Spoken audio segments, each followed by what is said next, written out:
Hello and welcome to the Rabyd Atheist. I'm Rabyd, a former pastor turned atheist, now compassionate anti-theist. Welcome to my channel. Like and share this video. Join the Rabyd Nation, a nation of people dedicated to normalizing atheism and deconversion by hitting the subscribe button. And if you want to support the channel in a more tangible way, hit the join button and your membership options that lead to citizenship in the Rabyd Nation will be presented to you.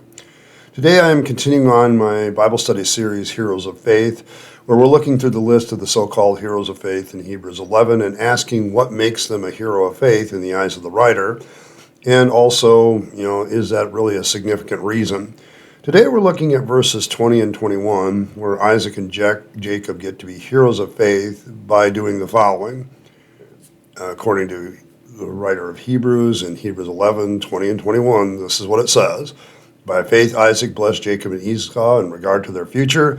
By faith, Jacob, when he was dying, blessed each of Joseph's sons and worshipped as he leaned upon the top of his staff. That's it.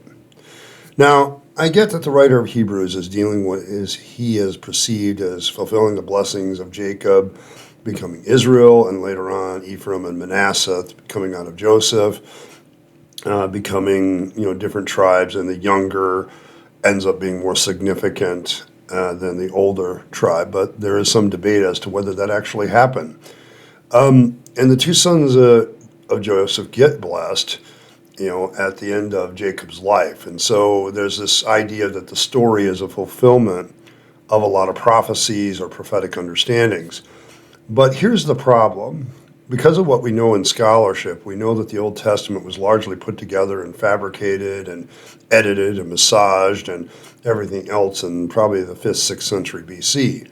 Okay, so this is possibly 1,000 years after the supposed fact as the Bible says it. So we don't have anything beyond what these people say. And in my opinion, you're kind of dealing with writing what I would call historical fiction. We're fairly certain that a lot of the events portrayed in the Pentateuch just never happened. There's no Exodus, there's no, Abraham and his family, there's none of that we can verify. And so it could be completely made up just as much as anything else, like Hercules and several other heroes of Greek mythology, very similar stuff. Okay, so the Old Testament has a lot of these so-called blessings. And quite frankly, they may be the product of backwards revision. You look at how a successful tribe was, they were successful or not, and then you extrapolate backwards to these characters and say, yes, that's because, Jacob blessed, the younger son more than the older one.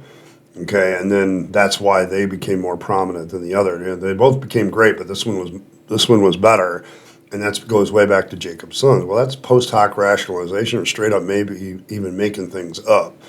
One of the things that you can demythologize with the Bible, that the writer of Hebrews didn't have the ability to do per se, is that you begin to realize that some of the process of making some of this stuff is made up.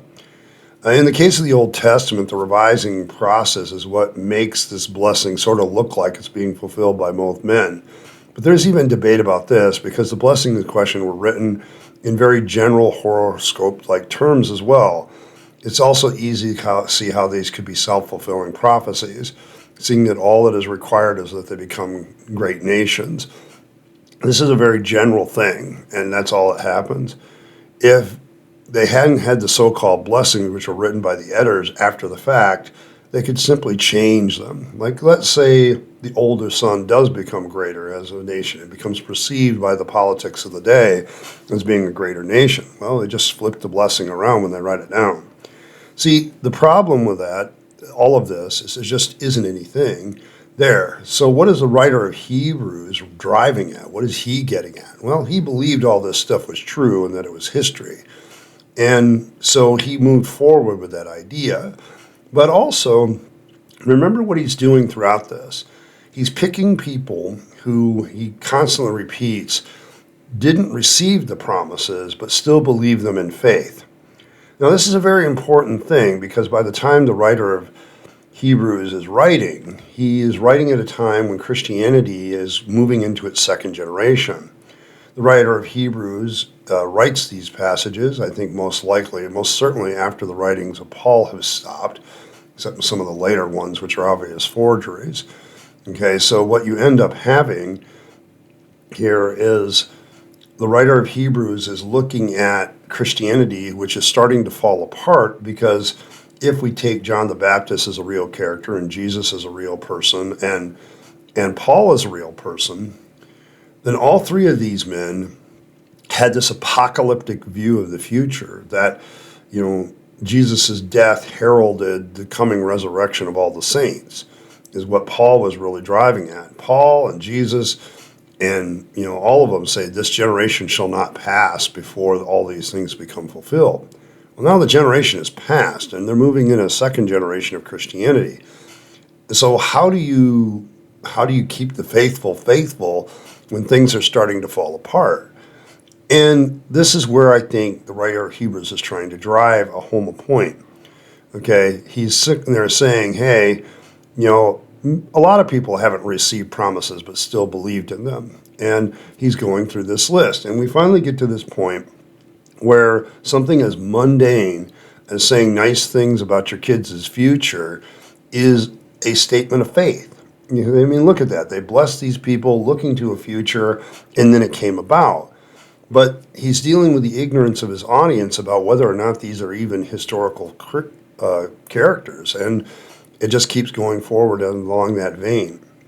Okay, because you say nice things about your kids' future, and supposedly it comes about, but is that really what's going on? Now, I can't say that there's anything truly evil about saying something nice about your kids' future, but I think the writer of Hebrews is getting to a point where I don't think he's being deceptive, but he's completely misled himself about what the true history of his people is.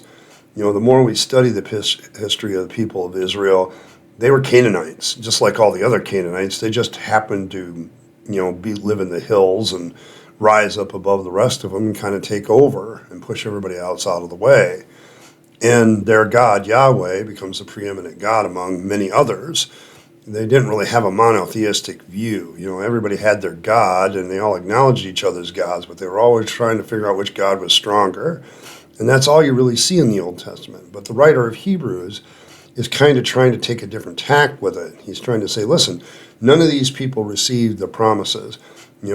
Isaac blesses Jacob, Joseph blesses, gets both his sons blessed by Jacob, and they're both looking to the future. Well, it's easy to say that when you're looking 1,500 years later and, basically revising what things are going on. What you really feel, and I feel with Hebrews 11 now, is this feeling of a cult that, the promises of the cult, the resurrection of the dead, that Jesus was going to return, are starting to be murmured about because we're in the second generation of Christianity now, and these things still haven't happened. The fact is, Paul and all of them expected a very soon return of Jesus, and it didn't happen. The resurrection of the dead didn't happen, and now the writer of Hebrews and the few Christian leaders that are left are scrambling to figure out how to give reasons to people to continue to believe. And so now they're saying, well, Jesus didn't really mean it, or whatever. But the writer of Hebrews takes the tack of, well, just because the promise isn't fulfilled doesn't mean it won't be. And so you need to still believe it in faith, because that's your evidence of the hopeful future. Your faith is your evidence. The problem is faith is auto-deceptive at that point, and it shows itself auto-deceptive at that point. The fact that these people believed in something doesn't prove a thing. It just means they believed in something. I can't say there's anything evil about saying nice things about your kid's future, but I can say it's pretty mundane. And the significance that the writer of Hebrews gives it is way out of proportion to something, and believing without receiving is something that he is running with a theme throughout this entire chapter. Now, that's kind of my thoughts on the chapter, but for those of us deconverting and looking at the Bible, I think we can kind of see now how there were very real human desires in all of this. The writer of Hebrews is clearly trying to keep the faithful faithful. He's trying to keep Jewish people that had believed in this for generations to stay into Christianity. That's a theme that even conservative scholars that believe the Bible will tell you. And I think that's pretty much a right analysis. But the problem is the writer of Hebrews isn't coming to a more obvious conclusion. that if Jesus actually existed, if John the Baptist actually existed, well, they were frauds, okay? And nobody wants to accept that.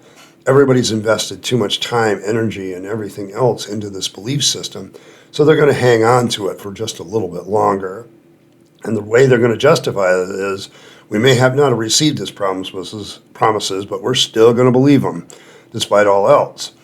And this kind of demystifies the Bible to me, and that's the purpose of a lot of these Bible studies, is to demystify the Bible, to get past the whole idea of, this being a special holy book written by the inspiration of God.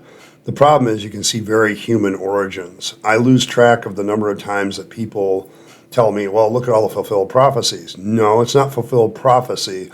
It's a writer looking backwards and then post hoc rationalizing and then adding in and weaving in narrative to make the prophecy be fulfilled. Okay, but it doesn't mean that this person actually fulfilled it. This is particularly true with Jesus, and now the writer of Hebrews is kind of doing some of the same, that all these prophecies, these blessings, they were fulfilled. But the problem is, when you look at it, the editing process was there for the Old Testament too, and they sort of kind of made the things fulfill things.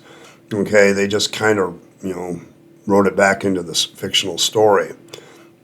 And that's the problem. When you begin to start to demystify the Bible and you begin to get rid of the mythology of it, and you begin to see how in a very human way, so-called prophecies could be fulfilled, it begins to all fall apart for you. You realize that there's a lot of people that were very deceived by a lot of things, they were fooled by a lot of things, or straight up didn't know better.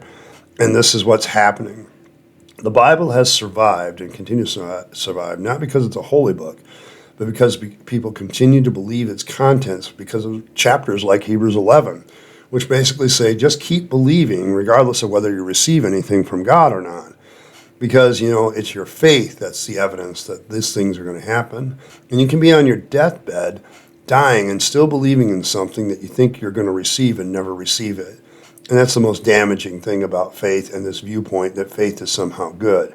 Faith isn't a virtue, it's a vice. It causes you to believe in something that you can't prove when there's other things that you could put your trust in that you can prove. And you just don't do it because you don't want to. You'd rather believe fairy tales than something else. And for those of us deconverting, and when we come to this sudden realization, one of the things is you're going to hear the Bible, welcome to Western culture.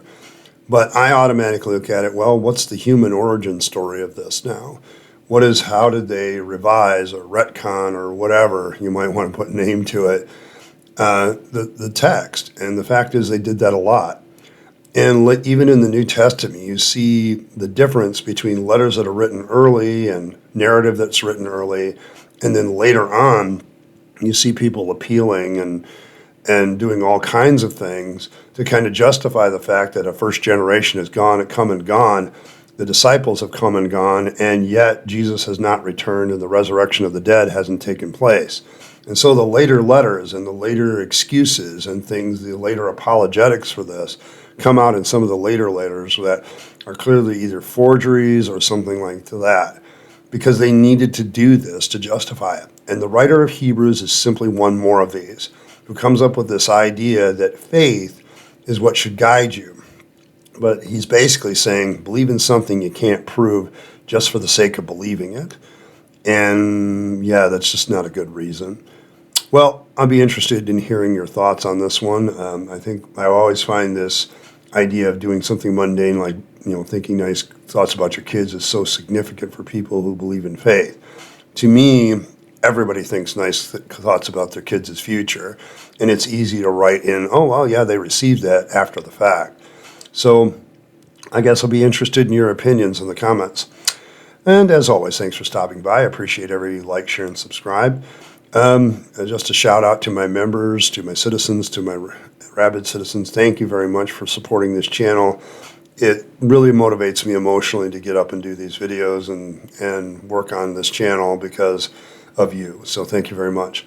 And as always, live your best life. You only get one go around and then it's over. So make sure you're giving your time, your money, your opportunities to the people you love and care for to make this a better world and to invest in yourself. And don't waste them on the trappings of religion and faith because that's a dead end. And I speak from experience. And as always, thanks for stopping by, and I'll catch you next time.